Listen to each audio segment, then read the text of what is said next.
Seja muito bem-vindo ao canal Leitura Diária da Escola Bíblica Dominical. Se ainda não é inscrito, inscreva-se, curta, compartilhe e não esqueça de ativar as notificações. Olá, meus amados irmãos, eu vos cumprimento com a santa e gloriosa paz do nosso amado Salvador Jesus Cristo. Aqui é o vosso amigo, o pastor Daniel Rosa Dutra. No próximo domingo estudaremos a última lição do primeiro trimestre de 2023, a lição de número 13, que tem como título Aviva, ó Senhor, a tua obra. E nesta segunda-feira, dia 20 de março de 2023, a leitura diária foi intitulada A multiplicação da iniquidade e a falta de amor. E o texto sagrado se encontra no Evangelho segundo escreveu Mateus, no capítulo 24, versículo 12. O texto que diz: E por se multiplicar a iniquidade, o amor de muitos esfriará. Meus amados, encerraremos o trimestre estudando uma lição que tem como título o próprio assunto do trimestre: Aviva, ó Senhor, a tua obra. O comentarista escolheu o texto mais conhecido da Bíblia quando tratamos sobre avivamento para fechar o trimestre. Texto que se encontra no livro do profeta Abacuque, no capítulo 3. Na maioria das versões, é a única vez que se encontra o verbo avivar na Bíblia e tem o sentido de reviver, renascer, reflorescer. O comentarista faz uma comparação do tempo de Abacuque com o nosso tempo e apresenta a reação de Abacuque como um exemplo para nós. O primeiro item do primeiro tópico diz: Abacuque sofreu diante da iniquidade avassaladora em Judá.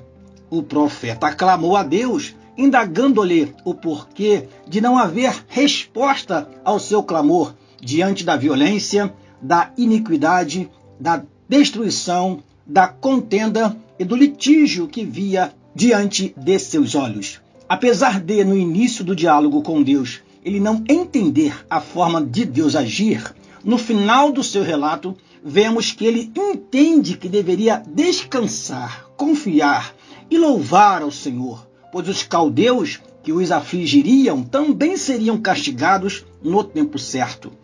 Por essa razão, ele diz: descanse eu no dia da angústia, quando ele vier contra o povo que nos destruirá. Abacuque 3,16. As palavras da leitura de hoje foram ditas pelo próprio Senhor Jesus Cristo, registradas pelo evangelista Mateus. Jesus nos alertou quanto à multiplicação da iniquidade e seu mais pernicioso reflexo para a Igreja de Cristo, o esfriamento do amor.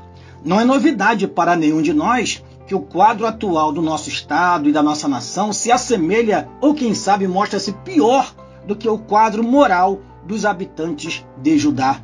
Vemos a cada dia o cumprimento dessas palavras. Diante disso, o que devemos fazer? Cruzar os braços e esperar por uma nova modalidade de crime? Por uma nova forma de atrocidade? Por um novo ato ou fato que nos cause perplexidade? Confiaremos nas políticas e nas decisões dos tribunais terrenos? Devemos seguir o exemplo do profeta Abacuque. Ele clamou por sua nação e Deus lhe respondeu, ainda que não tenha sido como esperava. O castigo viria, mas o justo, por sua fé, viveria.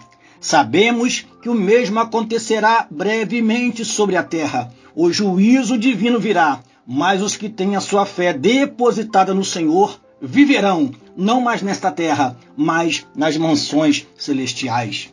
Mas, enquanto aqui estivermos, devemos clamar por um avivamento, um despertamento espiritual, não deixando que as circunstâncias apaguem a chama do nosso amor a Deus, ao nosso próximo e a nós mesmos.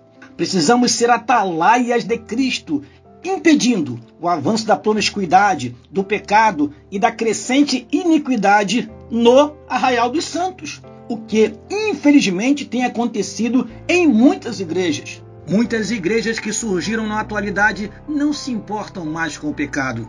Aderem a movimentos sociais que contradizem a palavra de Deus e estão agindo de modo contrário ao que Deus determinou para a sua igreja fazer. Deus tenha misericórdia de nós e que a nossa oração seja esta: aviva, ó Senhor, a tua obra. No meio dos anos a notifica. Na ira, lembra-te da misericórdia. Deus vos abençoe, em nome de Jesus. Amém.